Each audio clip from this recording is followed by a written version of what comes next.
a scary moment as we went to commercial. Sophie Cunningham hit the floor hard. And Sophie Cunningham, oh man, I got to tell you, this victory, it came with a big price. Look at today's game where Sophie Cunningham went out in the first half. And that was such a huge blow for the Indiana Fever because Sophie Cunningham has been somebody, she has been the glue of this team since Caitlin has been out. Sophie Cunningham was flat out targeted by a dirty player. I'd say there's a near 0% chance Sophie Cunningham plays again this year. The basketball gods have dealt yet another crushing blow to the Indiana Fever, and this one feels like it could change everything. In the cruelest twist yet, Sophie Cunningham was taken out in brutal fashion, leaving teammates and fans stunned. What began as just another matchup against the struggling Connecticut Sun spiraled into disaster when Bria Hartley barreled in like a linebacker, crashing straight into Sophie's knee. Indiana's fiercest competitor collapsed to the floor in agony, and the arena instantly fell silent.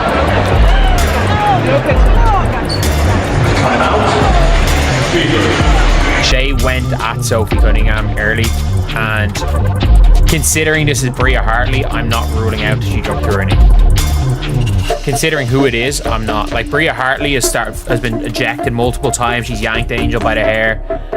This is the Connecticut Sun. This is a team that have jumped through players' knees before. I couldn't believe it. I didn't know what it was at first when I saw her went down. So let's break down the play where Sophie got hurt. So as you can see here, Bria Hartley is going baseline. Kelsey Mitchell is guarding her, and then Sophie comes over to help. And then Bria Hartley falls on her leg, and Sophie immediately grabs like her shin area. Bria Hartley has had dirty plays all season. You got to know who we're talking about.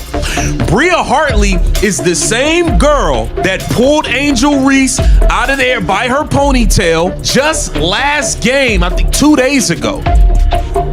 She pulls Becca Allen by her head to the floor, and Ariel Atkins goes over there to protect her teammate. Bria Hartley has been doing dirty things for all season. She's been a dirty The image of Sophie gripping her right knee, tears running down her face, was gut-wrenching for Fever fans who already feel like this season is cursed. Setback after setback, injury after injury. How much more could they take? But then something incredible happened. What unfolded next shocked everyone, rewriting the script in a way no one could have predicted. Against all odds, the Indiana Fever pulled off the greatest comeback in franchise history, and they did it without their defensive anchor, relying only on toughness, willpower, and unshakable belief. Hit that like button and flood the comments with comeback queens, because what happened was pure sports magic, the kind of unforgettable miracle you only witness once in a lifetime. For 25 minutes, didn't look like we had any business beating this Connecticut Sun team. For 25 minutes, we looked like the worst team on the court. Defensive rotations, Marina hitting the three, Sanaya Rivers taking it to the rim, Tina Charles, Aaliyah Edwards, out rebounding AB, Natasha. I'm so proud of you. I'm proud of you too. I'm proud of you. I'm so proud of you guys. I know that sometimes it sounds like just a word when we talk about being resilient, but it's not, man. It's how we live. Yep. It's how y'all live, and it's a tribute to you. It's a tribute to your connectedness, your togetherness, your toughness, your mindset. You never give up gritty attitudes. Like, that's what it takes. That's what it takes, and we will never be counted out, because that is worth gold. That is worth.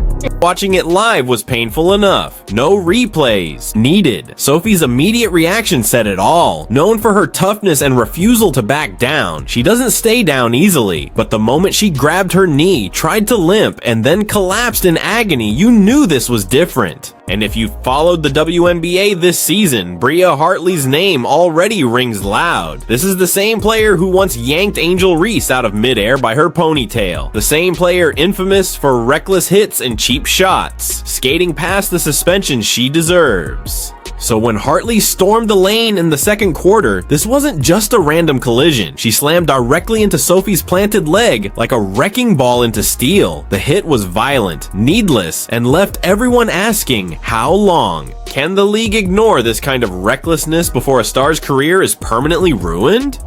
She was on the ground. She was crying. She was yelling. It definitely seemed like she was in a ton of pain. The training staff went over to her. They went to commercial break. Like, it was a real injury. This wasn't something, and Sophie's the type of player, a lot of times when she does get injured, she just gets right back up. She tries to walk it off. This was something that kept her down, and it was so hard to see. It is ironic because Bria Hartley has been in multiple scuffles this year with the Connecticut Sun. A lot of people would categorize her as a dirty player. She roughs house. And Kathy Engelberg, this is why I say you wonder why there's so many goddamn injuries all over the league, because you are allowing people to play rugby and football and do UFC moves in the middle of a basketball game.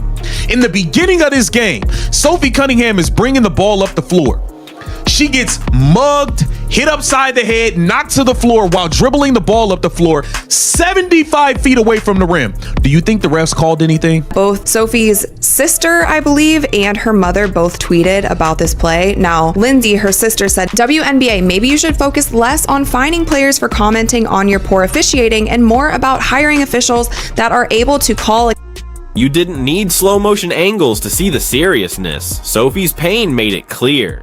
Her entire career has been built on toughness and fearlessness, so when she immediately clutched her knee, tried to hop on one leg, and then dropped to the court in obvious distress, the building felt the weight of it. Trainers and teammates had to help her off as she couldn't put weight on her leg, a nightmare for an already shorthanded Indiana roster. But what makes the situation maddening is how preventable it was. This injury only happened because the league continues to let players like Bria Hartley get away with reckless, dangerous play. From the opening quarter, Hartley and the Sun were shoving Sophie to the floor 75 feet from the basket with no whistle. When referees allow football-style hits and MMA-level contact to slide, it's inevitable someone will get seriously hurt. And today, it was Sophie who paid the price. Connecticut Sun, by the way, if you guys have seen, they have done a lot of reckless things in this game that haven't led to fouls. I don't think this is, I hope this isn't reckless. I can't rule out it being reckless. I hope it's not reckless.